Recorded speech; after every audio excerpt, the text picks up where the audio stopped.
Hey hello and welcome future doctors. तो NEET fighter कैसे हो यार। क्वेश्चन जो आप सीख रहे हो क्वेश्चंस की जो प्रैक्टिस कर रहे हो बहुत बेहतरीन तरीके से करते रहना यार। कंसेप्ट क्लियर करने के साथ साथ उनको अप्लाई करना बहुत जरूरी होता है। जब तक अप्लाई नहीं करेंगे तो यार दिमाग के तार नहीं खुलेंगे ना, है कि नहीं। अकल नहीं आएगी ना हमें, क्योंकि जो हमने सीखा है उसको अप्लाई करना है तुरंत। ब्रूस ली ने भी बोला है ओके। तो जो आपने एक्शन मतलब जो सीख रहे हो उसको एक्शन में बदल दो तो मजा आ जाएगा आपको। फील आएगा आपको कि जो कंसेप्ट सीखा है वो आपको आ रहा है, धीरे धीरे आपकी हेल्प हो रही है। ओके सो आज एक इंपॉर्टेंट कैटेगरी मैंने यहाँ पे सेलेक्ट किया है, रे ऑप्टिक्स से ही रिलेटेड है। So here is the question को आप समझ लो। बेहतरीन कैटेगरी क्वेश्चन, इस टाइप के क्वेश्चन नीट में पूछे जाने के चांस होंगे डेफिनेटली। तो देखते हैं कि इजीली कैसे सॉल्व किया जा सकता है और इसका कंसेप्ट भी क्या है। Okay so let's see, question में क्लियर बोला गया है कि there is a combination of two thin lenses. Okay, दो थिन लेंस की बात कर रहा है, उनके कॉम्बिनेशन की बात कर रहा है। तो जब भी इस टाइप का क्वेश्चन आएगा ना कि दो थिन लेंस है उनको कंबाइंड किया गया है और डिस्पर्सन विदाउट डेविएशन की बात करें, यानी क्वेश्चन में क्लियर बोला है उसने कि डिस्पर्जन विदाउट डेविएशन, डिस्पर्जन होगा लेकिन विदाउट डेविएशन, है ना, डेविएशन नहीं होगा। तो जब भी ये कंडीशन अप्लाई होगी ना, विदाउट डेविएशन डिस्पर्जन कंडीशन, बस इसी से क्वेश्चन सॉल्व करना है। इसी से क्वेश्चन सॉल्व हो गया, यानी पूरे क्वेश्चन में आपने ये ही ढूंढना है ना। दो तरह की कंडीशन होती है, एक होता है डेविएशन विदाउट डिस्पर्सन, एक होता है डिस्पर्सन विदाउट डेविएशन। तो जब ये कंडीशन हो कि डिस्पर्सन हो रहा है विदाउट डेविएशन, मतलब डेविएशन नहीं हो रहा है, मतलब नेट डेविएशन आपका जीरो हो जाएगा। मतलब जो प्रिज्म आप वहां पे यूज कर रहे होंगे उनका जो डेविएशन होगा नेट कंबाइंड वो जीरो होगा।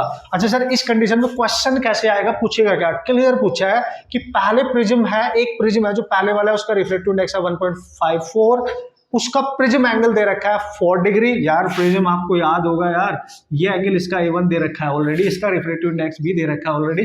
बोलते हैं कि जो दूसरा प्रिज्म यूज किया जा रहा है P2, ये P1 है, उसका रिफ्रैक्टिव इंडेक्स है वो जिस मटेरियल का बना हुआ है 1.72। ओके, और उसमें वी हैव टू कैलकुलेट, उस प्रिज्म का आपने कैलकुलेट करना एंगल ऑफ प्रिज्म, मतलब जो सेकंड प्रिज्म कॉम्बिनेशन में लिया जा रहा है उसका एंगल ऑफ प्रिज्म क्या है, you have to calculate that one. So जब भी कंडीशन होगी विदाउट डेविएशन डिस्पर्जन की, बस इतना सा पढ़ना है, तो direct you can solve the problem by using the expression A2 equal to this is μ1 minus 1। ये एक्सप्रेशन आपने यूज करना है, पहले प्रिज्म का रिफ्रैक्टिव इंडेक्स ओवर दूसरे प्रिज्म का -1 into A1। This is the expression you can use directly. Okay, आपको बनाने की जरूरत नहीं है, कंडीशन याद रखो, डायरेक्ट इसको अप्लाई करो, इजीली क्वेश्चन सॉल्व हो जाएगा। बस वैल्यू पुट करके इसका आंसर करना है आपने। ओके सो यार A2 कितना आएगा सर, देखो μ1 कितना है 1.54 माइनस 1 ओवर 1.72 माइनस 1, A1 कितना है 4 डिग्री। क्लियर है, तो इसको आप सॉल्व कर सकते हो 0.54 over 0.7472, sorry this is 72 into 4। अब यार कैलकुलेशन है, just little bit calculation you can solve.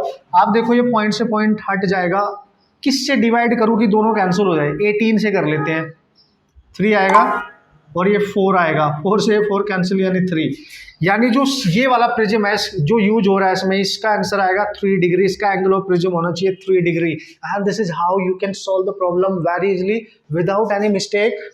Process आसान है, कंसेप्ट भी समझना है कि ये इसने हमें बता दिया कि विदाउट डिविएशन था तो ये एक्सप्रेशन यूज करके आऊंगा। एक का प्रिज्म एंगल गिवन होगा, दूसरे का पूछेगा, आराम से किया जा सकता है। इस टाइप का क्वेश्चन आया तो फोड़ के आ जाना बॉस, ठीक है। And all the best.